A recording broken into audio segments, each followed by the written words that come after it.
आइए हम चलते हैं पंडित हरैया गांव के प्रधान जी से मुलाकात करने। और आप देख रहे हैं आपकी आवाज। अभी हम उपस्थित हैं ग्राम प्रधान के सामने और प्रधान जी यही पंचायत भवन पे आज मौका से मिल गए, जिनसे हम आज बात करेंगे और इनसे कुछ जानकारी भी लेंगे कि चुनाव के लिए इनकी क्या योजनाएं हैं, क्या गतिविधियां हैं और ये अपने पूरे 5 साल में कितना भूमिका निभाया इस गांव को बेहतर बनाने में।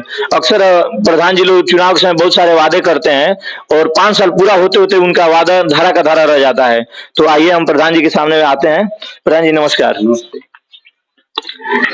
ये हम कह रहे हैं कि हम आपके गांव के पास से जा रहे थे तो सोचे कि कुछ बात हो जाए आपसे, तो आप संतुष्ट हैं बात करने के लिए? क्योंकि बहुत सारे नेताजी लोग या प्रधान जी लोग से हम मिलते हैं, बात करते हैं, माइक के सामने बात नहीं करना चाहते हैं। सबसे पहले तो मैं आपको बधाई देना चाहता हूँ और आपके इस चैनल पे जो देखने वाले लोग हैं उनको भी मैं बधाई देना चाहता हूँ। ठीक है जी। आप युवा हैं इसलिए हम आपको पहले टारगेट किए कि आपसे बात करें, क्योंकि आप नए उम्र के नए जमाने के हैं तो शायद उस चीजों को समझ सकते हैं, इसलिए हम आपसे मिलने के लिए आए। इसके लिए आपको बहुत बहुत धन्यवाद। आपने हमसे मिलना उचित समझा, उस लायक समझा।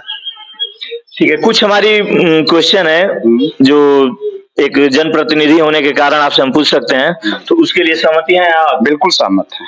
ठीक है, हमारी जो भी क्वेश्चन रहेगा, जो भी चीजें रहेंगी आपके गांव में नगर पे ही रहेगी। जो मूलभूत सुविधाएं होती हैं, पानी, बिजली, विकास, यही सब होता है, नाली आदि की समस्या, रोड की, तो क्या इन्हें सुधारने के लिए आपने कौन सा कदम उठाया?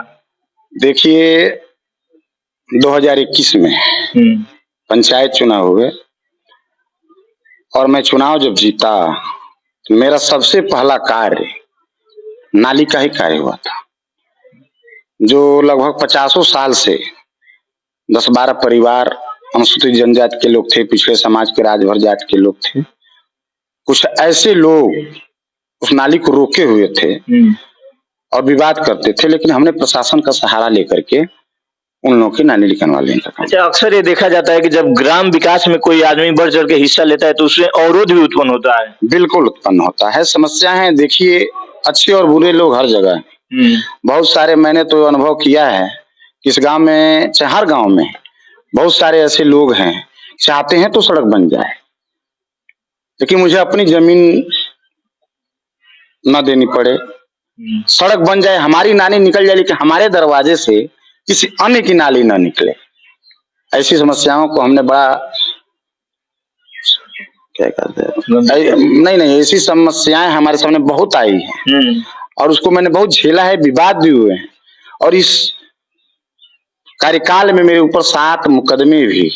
मेरे ठीक है कि आप मुकदमा पेशे से आप वकील भी हैं, तो इसका भी भूमिका आपको निभाना पड़ रहा है। जी। मेरे ऊपर मुकदमे लगे हैं और मुझे किसी निजी कार्य के लिए मुकदमे नहीं लगे, सामाजिक कार्य के लिए। मैं गांव के विकास के लिए कार्य कर रहा हूं और लोगों ने अवरोध जब उत्पन्न किया है तो विवाद हुआ है और मेरे पर मुकदमे लगे हैं।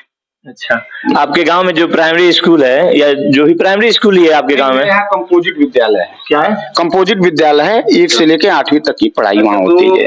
स्कूल और टीचर लोगों के बारे में कुछ बताएंगे जो? जी, मैं उसके बारे में जरूर आपको बताऊंगा कि जब मैं प्रधान हुआ था तो उस कंपोजिट विद्यालय का मैं कायाकल्प कराया था और जो हमारे कंपोजिट विद्यालय के प्रभारी हैं उन्होंने हमारा जो कंपोजिट विद्यालय में जो प्राथमिक विद्यालय पहले हुआ करता था वो जर्जर था, पुराना था, तो उन्होंने अपने मतलब उसमें मेरी कोई भूमिका नहीं है, उन्होंने अपने प्रयास से उस विद्यालय को नए बनवाने के लिए 16,10,10,000 रुपए की धनराशि स्वीकृत कराई और विद्यालय का टेंडर भी हुआ उसको ध्वस्त करने के लिए।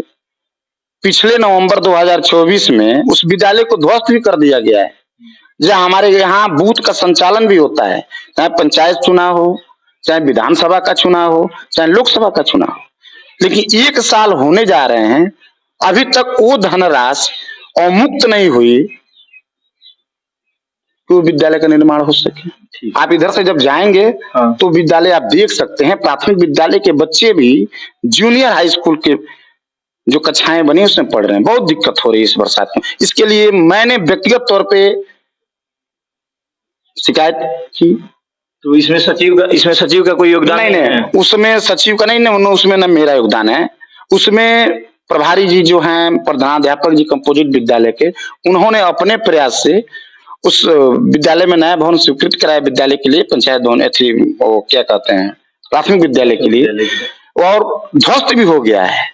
लेकिन आज तक सरकार द्वारा उसका बजट ही नहीं आया कि उसका निर्माण हो। मतलब ये आप लोगों की तरफ से जितना प्रयास हो सकता है आप लोगों ने किया है। हमने भी किया और हमारे विद्यालय के जो प्रधानाध्यापक हैं उन्होंने भी किया है। हाँ, ये जो दिक्कतें हैं, जो तकलीफें हैं, जो अवरोध उत्पन्न हो रहा है, ये मतलब सरकार शासन द्वारा हो रहा है, शासन द्वारा हो रहा है। अच्छा, सरकारी योजनाएं जितनी भी चली हैं, जैसे कि मनरेगा, उज्ज्वला, आवास, पेंशन, तमाम सरकारी योजनाएं चलती हैं, तो इस पे आपका क्या वो है? देखिए, मनरेगा का हाल ये है कि आज जो बाजार में मजदूर जा रहे हैं उनको 550 रुपए मजदूरी मिल रही है, और गांव में जो मजदूर कर रहे हैं पहले तो 237 रुपए थे, अब 251 हुआ है, 252 रुपए हुआ है।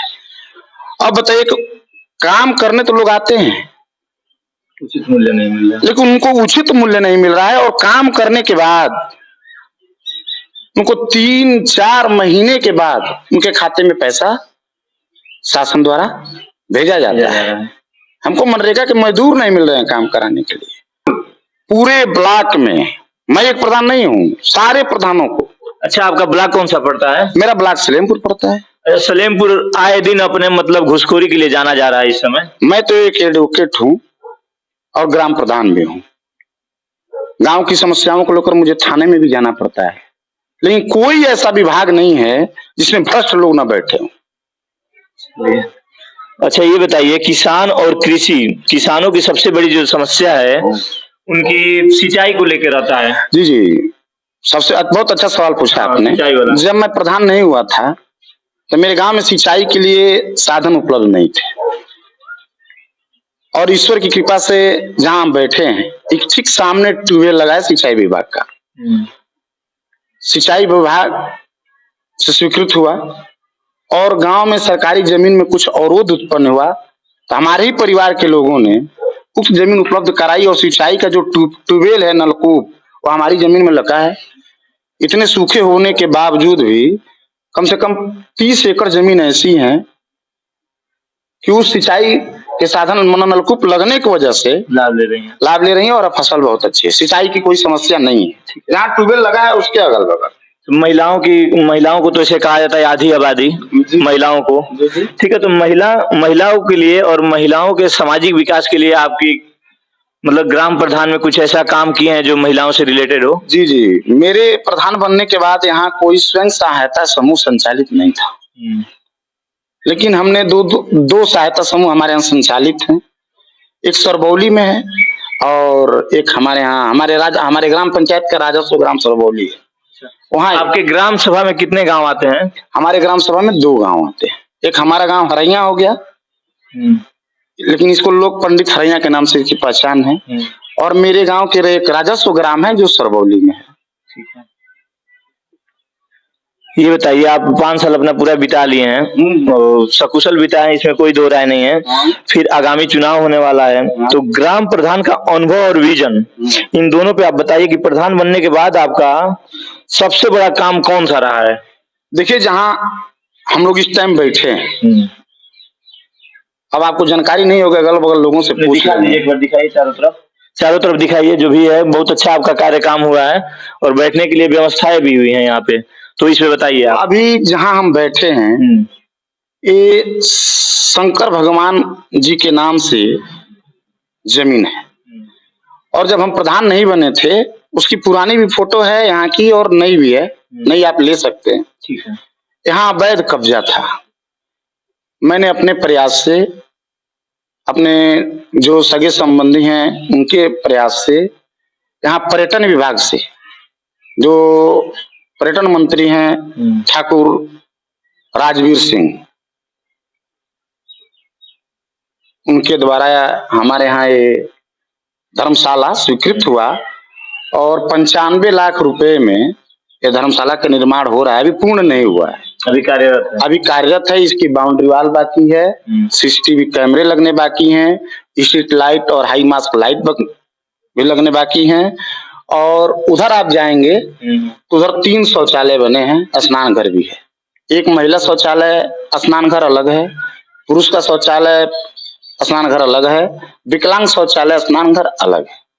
इसमें अभी 30% काम अधूरे है। जी जी ठीक है, कार्यकाल पूरा होने वाला, तो आप आगामी चुनाव को किस नजरिए से देख रहे हैं? देखिए, मेरा आगामी चुनाव बहुत चुनौतीपूर्ण वाला है, क्योंकि मैंने जो कार्य कराया है उसके लिए लड़ना बहुत पड़ा है, बहुत संघर्ष करना पड़ा है, और जो नुकसान जिसका होगा वो तो नहीं चाहेगा कि मैं प्रधान बनूं।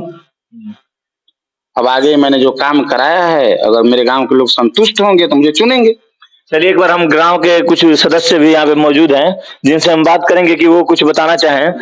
प्रधान जी की कितनी सच्चाई है बातों में और कितनी नाकामी है, ये आप बताएंगे श्रीमान जी। क्या नाम है आपका? प्रताप तिवारी। जी तिवारी जी, एक बार बताइए कि प्रधान जी जो काम किए हैं और जो इनके पहले प्रधान जी थे, कुछ अंतर दिख रहा है आपको कि नहीं? बहुत अंतर है। इनके प्रधानी में यहाँ तक ले शुद्ध सड़कें नहीं थी हमारे जैसे पहले की प्रधानी में। देखिए पूरा सड़क हमारे गांव में सही हो गई। हाँ, हर जगह हर गली गली सड़क सही हो गई। और ये सबसे बड़ा काम हुआ है यहाँ पे धर्मशाला जो बना हुआ है, तो एक इतिहास हो गया है धर्मशाला, और बहुत सारी सुंदरीकरण हुआ है। हाँ, मंदिर पे बैठने की भव्य व्यवस्था हुई है। और इनके मैंने कार्यकाल में सबसे मैंने अच्छा ये प्रधानी रहा कि ये लोग काम हुआ यहाँ पे।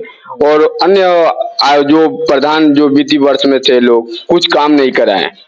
हाँ, सड़क वैसे ही, नाली वैसे ही, मैंने सब वैसे घोटाला ही घोटाला हुआ था। इनके प्रधानी में कुछ बढ़िया काम हुआ है, देखने में गांव में जो देखा जा सकता है। संतुष्ट हैं आप लोग पूरी तरह से? हाँ, बिल्कुल संतुष्ट हैं। चलिए, अच्छा है। धर्मशाला जो बना है इसका लाभ तो पूरे गांव के लोग ही लेंगे, और ये बहुत बेहतर हुआ है कि धर्मशाला का निर्माण। इसका धर्मशाला का उपयोग एक बार आप बताइए। धर्मशाला के उपयोग शादी विवाह हो, मांगलिक कार्यक्रम हो, चाहे हमारे यहाँ किसी की दुखद घटना होती है उसमें भी लोग आते जाते रहते हैं। बहुत से लोग ऐसे हैं जिनके घर 10-20 रिश्तेदार आ जाते हैं किसी कार्यक्रम में, तो रहने की व्यवस्था नहीं, तो उसके लिए धर्मशाला है। चलिए, कुछ और एक बात और, अभी उन्होंने कहा कि पूर्व के प्रधानों ने कुछ किया नहीं। पुजारी जी हैं? पुजारी? हाँ हाँ, इस धर्मशाला और इस मंदिर समिति की जो ट्रस्ट बनी है वो पर्यटन विभाग से ये पुजारी है, नियुक्त हुए हैं, अभी नियुक्त हुए हैं।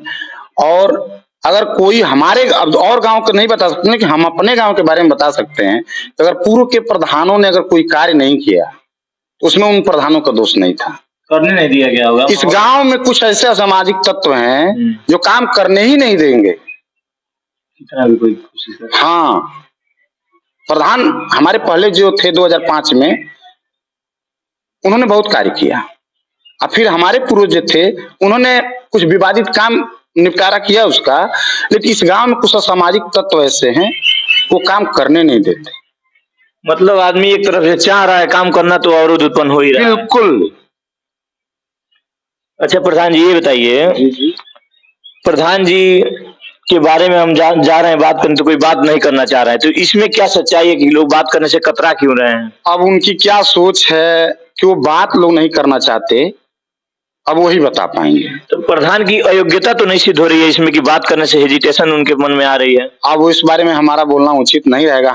हमसे तो आपने एक बार कॉल किया, फेसबुक से आप हमको जाने। हाँ, फेसबुक के माध्यम से हमने आपसे अपॉइंटमेंट के लिए बोला और आप बोले कि जब मन करे तब आप आ जाइए। चलिए ठीक है, एक और चीज बताइए, ग्राम प्रधान कितना ईमानदार होता है? आप स्वयं इस पद पे हैं तो आप बता सकते हैं, ज्यादा बेहतर आप ही बताएंगे कि कितना ईमानदार लोग होते हैं प्रधान जी लोग। देखिए, चाहे मैं हूँ चाहे कोई भी प्रधान हो, अगर वो कहता है कि मैं ईमानदार हूं तो सरासर झूठ बोल रहा है, चाहे मैं ही क्यों ना हूं।